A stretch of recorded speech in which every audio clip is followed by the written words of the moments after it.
এই শিল্পা, এইটা আমার বয়ফ্রেন্ড। হ্যালো। হাই। আমি বলছি আমি তোমাদের জন্য একটু কোল্ড ড্রিঙ্কস নিয়ে আসি। হ্যাঁ, তোমরা দাঁড়াও। এই লোকটা তোর বয়ফ্রেন্ড? হ্যাঁ, কেন? দেখে তো মনে হয় তোর বাবার থেকেও বড়। এত বুড়ো লোককে তোর বয়ফ্রেন্ড বলতে লজ্জা করে না? এই, ওরকম করে কেন বলছিস? ও কত ভালো জানিস? আরে ভাই, নতুন নতুন প্রেম করার সবাই ওরকম ভালো ব্যবহারই করে, পরে বুঝবি ওর আসল রূপ। You deserve someone better, Payel.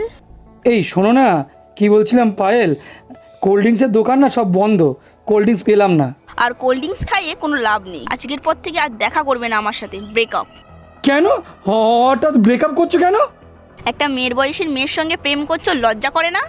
কাকু কোথাকার।